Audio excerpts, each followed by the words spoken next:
So this is our new logo, which we had, our new compass, which we adopted last year in 2022. Indorama, our mission, our purpose is we make essential materials for better lives.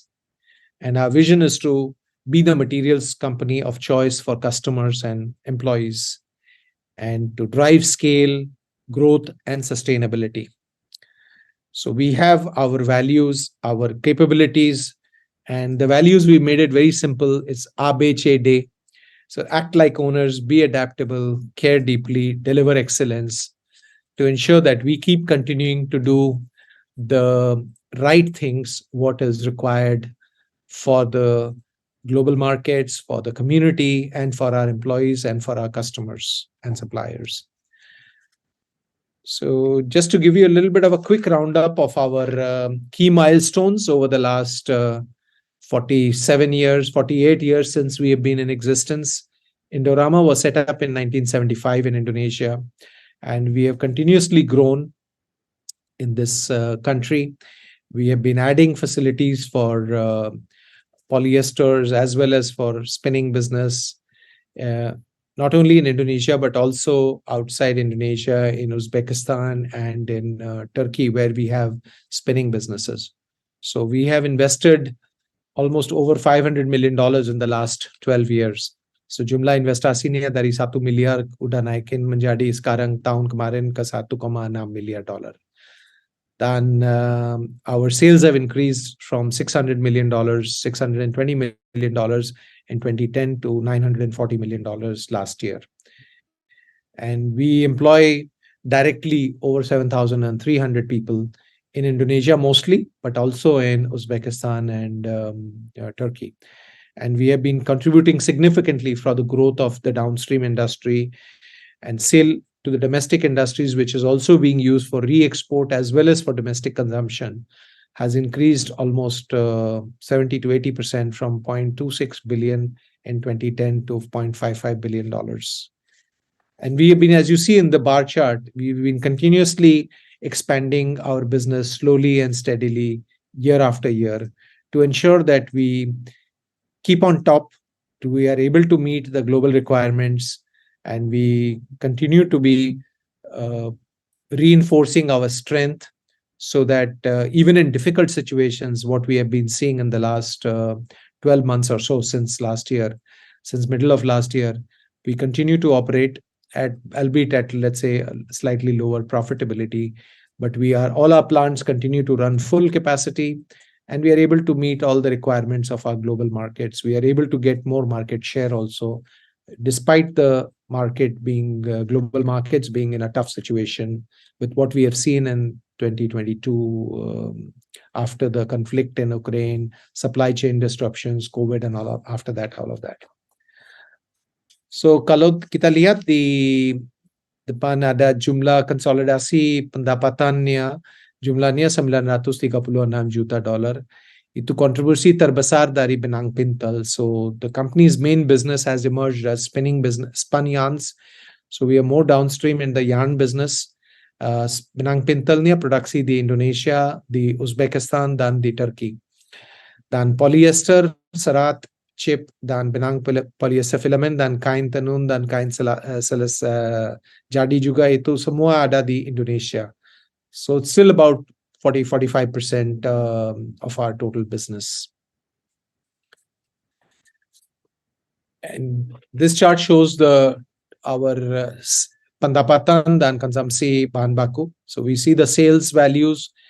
In 22, it has grown from 21, as well as the raw material consumption has also grown. So we continue to see growth in the business.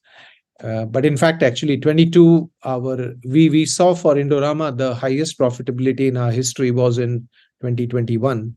And 22 has been good also. It was very good considering what we saw in the second half of the year, but still very good profitability for 2022. So if we look at our export revenue has been also strong.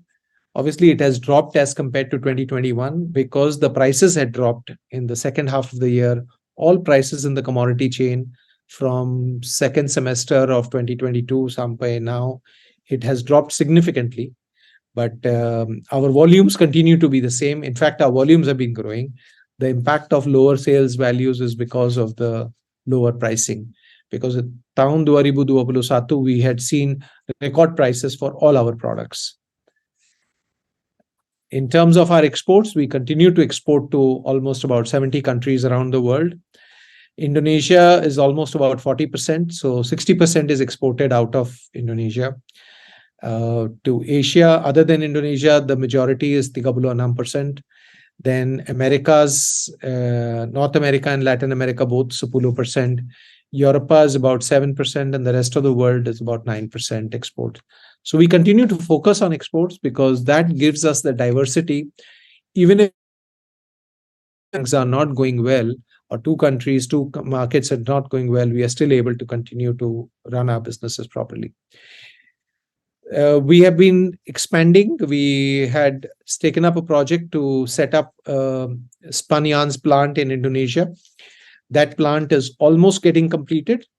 I think trial runs are going on now, and we expect the spun yarns plant in Indonesia to be completed in third quarter of this year. Full 100% production would be there for this 12,000 tons per annum spun yarns plant. We also, one of our subsidiaries, which is Chikondang Kancana Prima, it is also working on commercializing the mining facility. We expect that to be completed by first half of 2025. There was a little bit of a delay because of the pandemic in 2021 when we had acquired it. There was a little bit of a delay, and then we had to get some approvals. So all that has taken a little bit time, but we are confident that we should be able to start this minerals business in early 25. And this is for predominantly to utamanya the emas. So we will be producing gold, refined gold, and we will be setting up a refinery to actually produce the final product in the country. Our existing products are being sold we have very large customers base, as we sell in over 70 countries around the world. And we've got good quality customers, brands who are buying most of our products. So in some cases, we may not be selling langsung to the brands, but it goes to their sub-suppliers. So like when our spun yarns go to Uniqlo, it will be to their garment manufacturer who would supply the product to the Uniqlo brand. Or for that matter, to Danone, if we supply the PET resin to a converter who will convert it and make it into a preform and then supply it to Danone so that they can fill up the water and they'll start selling the product. So we are happy that, yes, we are having good customers across the world to ensure that we are able to run our plants full capacity, even when the times are tough, as what we are seeing now, when the global demand is shrinking a little bit. There is, with the concerns on recession, so there are a lot of producers who are having a tough time. At least for us, we have been able to market our products. Margins are under pressure, but we hope that the margin pressure should come down in the next by the end of the year. We also have very strong strategic relationships for our technology and for our raw materials, to bahan baku, then machine, then technology. We generally go for the best. We do not compromise on the equipment and technology because we need to provide the best quality product, consistent quality product to our customers who are around the world. So we partner with all of these people, Teijin, DuPont, Toyobo, Barmag, Toyota, Ritter. All of these are well-known names in the business. Sabic, BP, Shell for our raw material, Mitsui for the raw material, so that we can get consistent supply of raw material despite any. So we never had any problem in getting the raw materials despite the supply chain disruptions which we saw during the pandemic and which continued till 2021 and early 22 also. In terms of our products, we continue to innovate, develop new products for our markets. some of these products. These are our brands which we have registered in Indonesia. These are sort of trademarks which we have registered, and we sell to our customers. So there's a lot of focus on renewable, ESG products, where we have our ESG footprint is reducing or improving. That way we can improve the energy consumption. So we reduce the energy consumption, water consumption. So there are a lot of products which we're working on, and we continue to focus on such products to improve our overall portfolio. This is just a slide to give you a continuous status of our awards and accreditation. We are ISO certified, we are OSHA certified. We continue to get awards from the government for our export awards, Propimaniartha. The industry department has given us last year in 2024 for aggressive digitalization and transformasi industry 4.0. So we are happy that we continue to be in the forefront in this business. Terima kasih banyak. Thank you so much.